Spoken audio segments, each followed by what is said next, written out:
بسم اللہ الرحمن الرحیم۔ شروع کرتا ہوں اللہ کے نام سے جو نہایت مہربان و رحم کرنے والا ہے۔ محمد طارق صاحب، میرے چھوٹے بیٹے کو کافی دنوں سے بخار تھا۔ ٹیسٹ کروانے پر پتہ چلا کہ ٹائیفائیڈ ہے۔ اب کسی بڑے ڈاکٹر کو دکھانا ہے۔ ٹائیفائیڈ کا علاج مہنگا ہے صاحب جی، مجھے 3000 روپے کی ضرورت ہے۔ کرم دین نے سیٹھ ابرار کو اپنی فریاد سنائی اور ساتھ ہی مدد کی اپیل بھی کر دی۔ اللہ پاک تمہارے بیٹے کو صحت عطا فرمائے، سیٹھ ابرار شفقت بھرے انداز میں بولا اور ہزار کے 3 نوٹ کرم دین کی جانب بڑھا دیے۔ کرم دین نے نوٹ جیب میں ڈالے اور دعا دیتے ہوئے کمرے سے باہر نکل گیا۔ بیگم ابرار بھی وہاں آ گئی اور انہوں نے کرم دین کو پیسے لیتے ہوئے دیکھ لیا تھا۔ کرم دین کے جانے کے بعد وہ بولی، میں کہتی ہوں اس کو اپنی اوقات میں رکھیں، اتنا سر پر نہ چڑھائیں۔ آئے دن کوئی نہ کوئی بہانہ تلاش لیتا ہے پیسے نکلوانے کا۔ کچھ عرصے پہلے بھی 5000 روپے لے کر گیا تھا۔ یہ کہہ کر کہ بڑے بیٹے کو چوٹ لگی ہے، سر پہ ٹانکے آئے ہیں، ہسپتال میں داخل ہے اور اس سے پہلے اپنی بیوی کے لیے آپ سے کچھ اچھی خاصی رقم لے گیا تھا کہ اس کے گردے میں پتھری ہے اور اس کا آپریشن کروانا ہے، اور آپ ہیں کہ حاتم تائی بنے بیٹھے ہیں۔ جو آیا جھولی بھر کر پیسے تو جیسے درخت پر اگتے ہیں۔ بیگم صاحب ابرار صاحب کو جل اکٹھی سناتی رہی، بیگم ضرورت مندوں کی مدد کرنے سے مال کم نہیں ہوتا بلکہ بڑھتا ہے اور اللہ تعالیٰ بھی خوش ہوتا ہے۔ چلے اب غصہ تھوک دیں، کھانے کا وقت ہو گیا ہے۔ یہ کہہ کر سیٹھ ابرار ہاتھ دھونے کے لیے واش بیسن کی طرف بڑھ گیا۔ کرم دین 30 سالہ محنتی لیکن باطنی نوجوان تھا اور 6 مہینے قبل سیٹھ ابرار نے اس کو اپنے ہاں ملازمت پر رکھا تھا۔ اس نے سیٹھ ابرار کو بتایا تھا کہ اس کے 2 چھوٹے بچے ہیں اور کرائے کے مکان میں اپنے بوڑھے باپ کے ساتھ رہتا ہے۔ باپ بیمار رہتا ہے۔ سیٹھ ابرار نے خفیہ طور پر چھان بین کر لی تھی، اس میں سچ کے ساتھ ساتھ کچھ غلط بیانی بھی تھی۔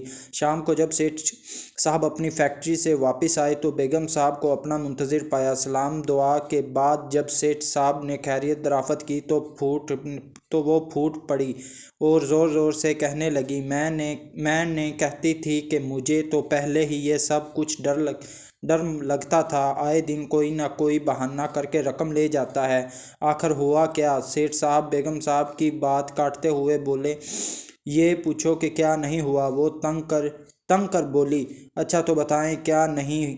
سیٹھ صاحب نے طمئنان سے کہا، جب کرم دین آپ سے پیسے لے کر گیا تو میں نے اپنے پرانے ملازم کو بھیجا کہ ذرا اس کی پیچھا کرے اور پتہ کرے، بتائے کہ واقعہ اس کے بچے بیمار ہیں یا بہانہ بازی کر کے یہ پیسے لے گیا ہے۔ واپس آ کر عبدالحکیم نے مجھے جو بات بتائی اسے سن کر تو میں حیران رہ گیا۔ اس نے بتایا کرم دین کی تو ابھی شادی ہی نہیں ہوئی۔ بیگم صاحب نے بات مکمل کی اور سیٹھ ابرار کی طرف فاتحانہ انداز میں دیکھا جیسے اس نے کوئی بڑا مکاری سر کر لی ہو، مگر اگلے ہی لمحوں میں وہ چونک گیا کیونکہ سیٹھ ابرار کی آنکھوں میں حیرت انگیز بچے لمحوں پر مسکراہٹ کھل رہی تھی۔ شاید آپ کو میری بات پر یقین نہیں آیا، بیگم صاحبہ نے چڑ کر کہا۔ سیٹھ صاحب کچھ دیر تک مسکراتے رہے، پھر بولے، بیگم جو بات آپ کو آج پتہ چلی ہے وہ مجھے جب ہی پتہ چل گئی تھی جب میں نے کرم دین کو ملازمت پر رکھا تھا۔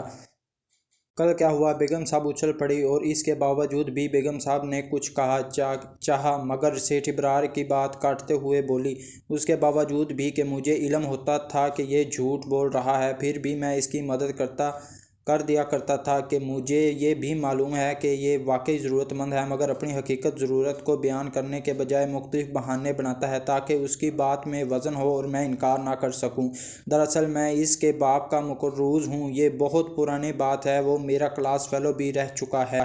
ایک دفعہ میں نے اس سے کچھ پیسے ادھار مانگے تھے، اس کے پاس نقد رقم نہیں تھی، اس نے مجھے پرانے بانڈز دیے تھے، اتفاقی وہ بانڈز کھل گئے اور مجھے لاکھوں روپے مل گئے۔ یہ بات میں نے اس سے بتائی اور رقم بھی اسے دے دی تاکہ بتانے کو تیار تھا، لیکن اس نے کہا کہ اس رقم کے حقدار تم ہی ہو۔ میں نے اس رقم کا کاروبار شروع کیا تھا اور میں اس کا یہ قرض کبھی نہیں اتار سکتا۔ یہ بات سن کر اس کا بیٹا احمد دین کو بھی معلوم ہے۔ آج کل اس کا باپ سخت بیمار ہے، اس کا علاج کے لیے ہی کرم دین پیسے مانگتا ہے۔ یہ سب کچھ تم دیکھ رہی ہو، یہ سب کرم دین کے باپ کی وجہ سے ہے۔ اس کا یہ طریقہ غلط ہے اور میں خود مناسب موقع کی تلاش میں ہوں تاکہ اس کی طرح صلاح کر سکوں۔ سیٹھ صاحب طمئنان سے بول رہے تھے اور بیگم حیرت سے سن رہی تھی۔ اس کہانی سے جو سبق ملتا ہے وہ یہ ہے کہ ہمیں بلا جانا بوجھا الزام تلاشی نہیں کرنی چاہیے، بلکہ حالات واقعہ کو جان کر کسی کے متعلق